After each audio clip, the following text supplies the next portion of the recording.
Welcome back, guys, to the Pest and Lawn Ginja, and this is my Tenacity challenge. Now, here's a brief overview for all those of you at home who are too lazy to go back in the playlist and check it out from episode 1.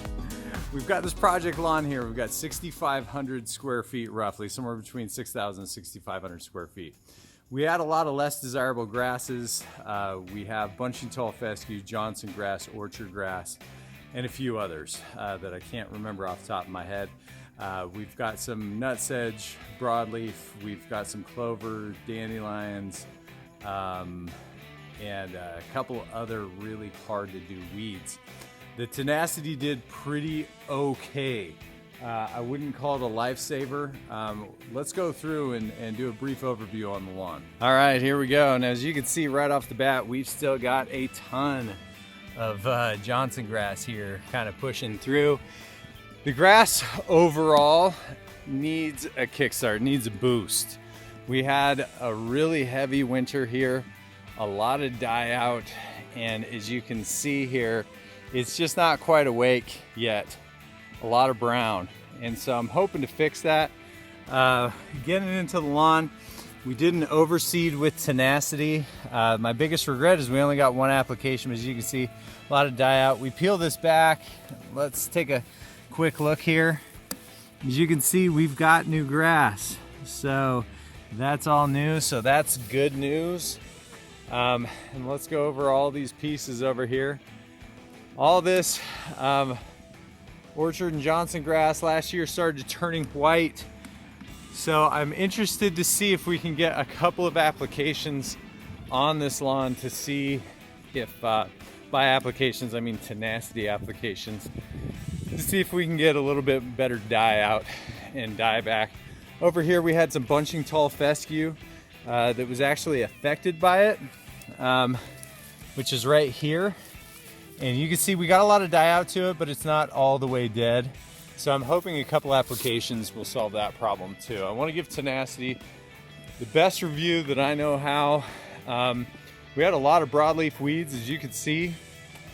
They haven't emerged yet, but we start seeing as we get closer down here that we've still got this real woody plant. And I actually discovered what it was the other day and I forgot to write it down, but I did find out exactly what it was. So I brought a little friend to help out with it today.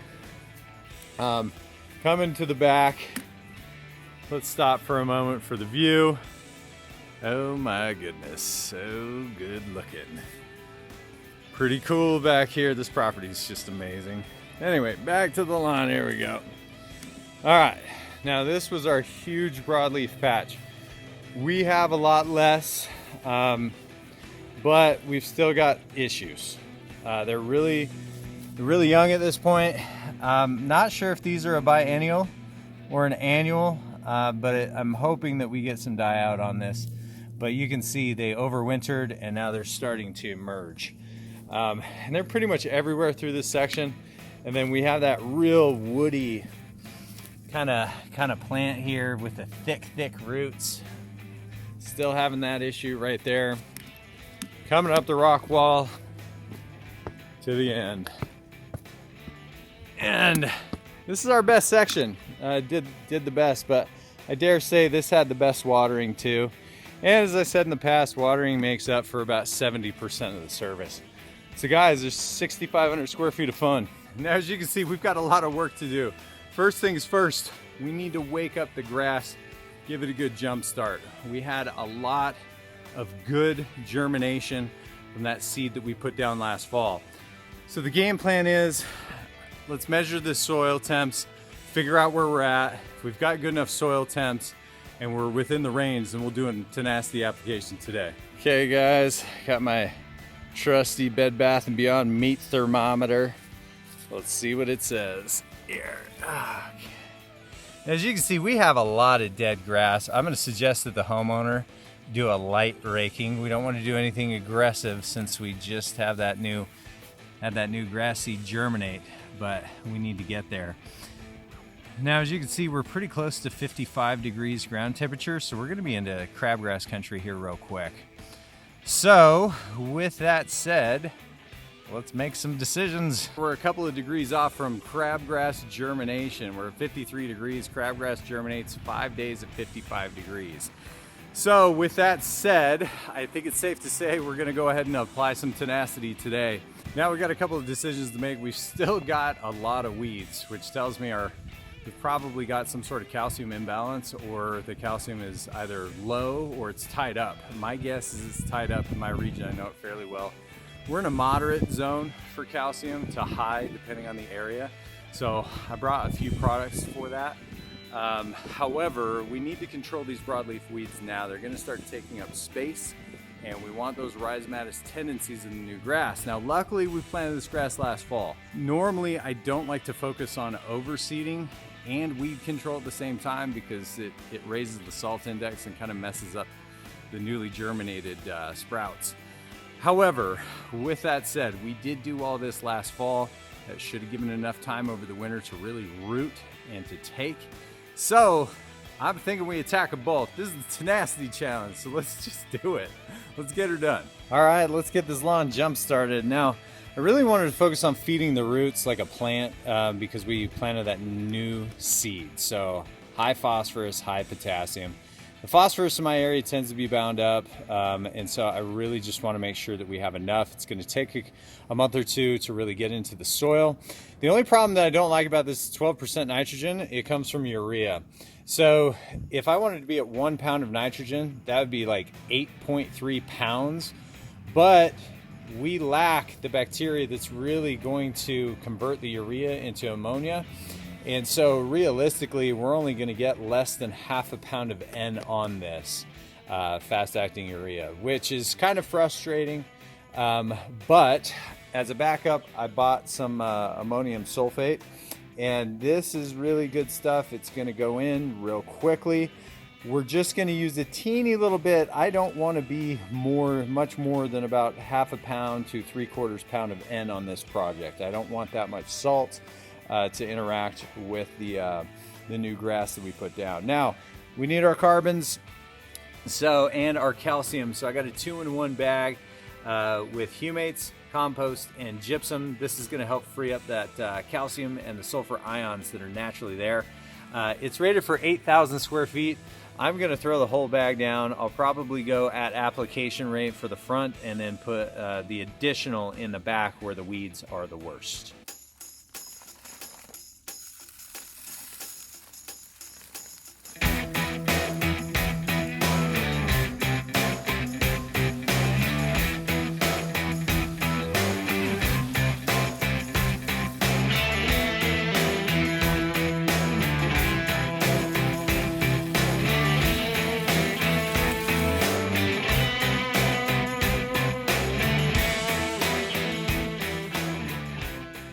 Now, next on the list is our Tenacity. We've got a storm coming right now, and I'm really hoping it's going to pass over us. According to Google Weather, it's not going to hit, so we're just going to roll with it, guys.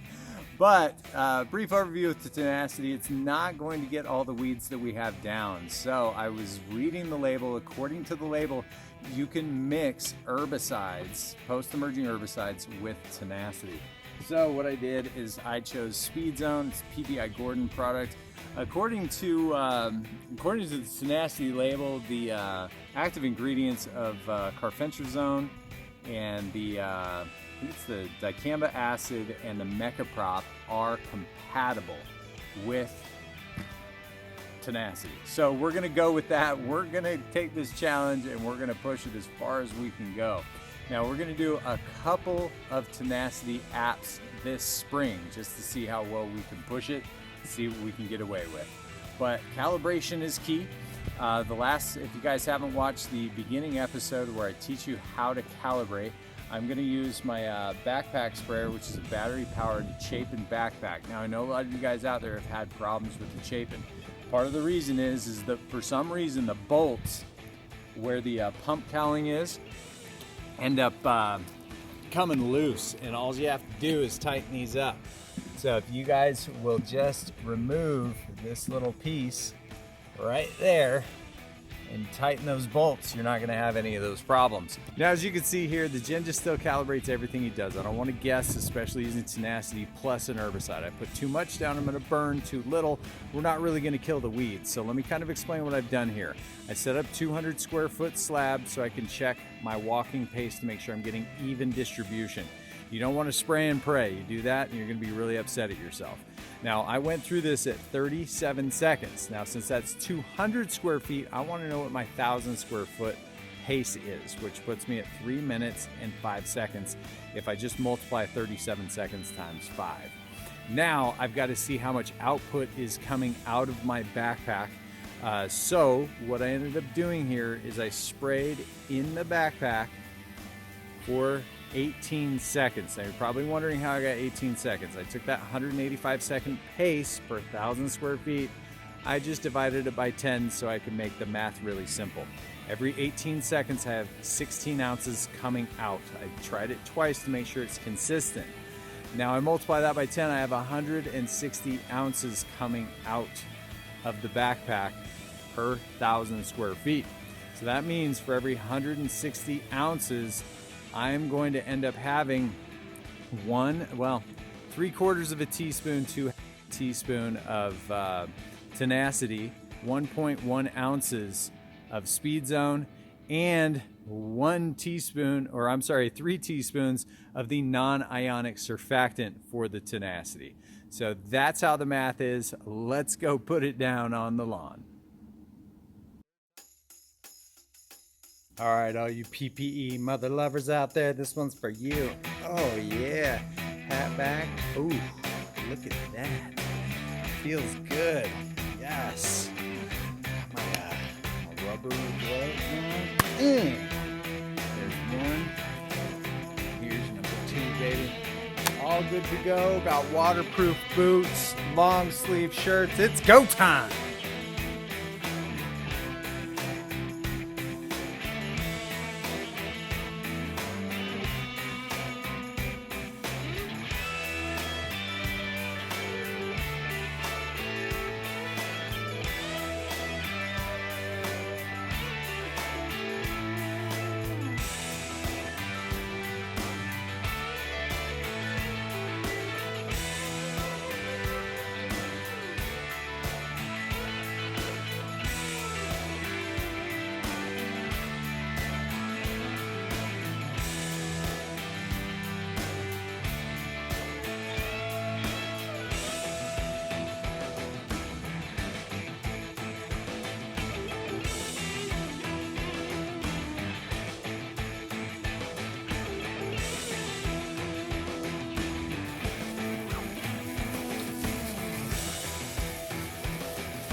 The Tenacity's done, man. So here we are, we got it all done. I think we've done the right things. We've made some good choices. Now it's just up for the homeowner. Make sure that we come through and we do a light raking. That's gonna expose a lot of the new growth so it doesn't get choked out. I don't want him doing that for about 5-6 days so we can get this granular nice and wet, get the granular in there so we don't remove it all. The sun finally came out. We know that it's not gonna get washed out at this point. Pretty happy with it. Lawn ninjas, calibration is key. Don't guess. Don't do the spray and pray. Make sure that you calibrate everything. As I'd say, it's another successful Tenacity episode. Things are a little bit different. It is April 2019. Soil temperature's 53 degrees. Hey, tell me where you're from. Hit me up in the comments. Love to hear from you. If you guys have any questions or concerns, let me know. Also, don't mind answering those questions. Till next time, guys. See ya.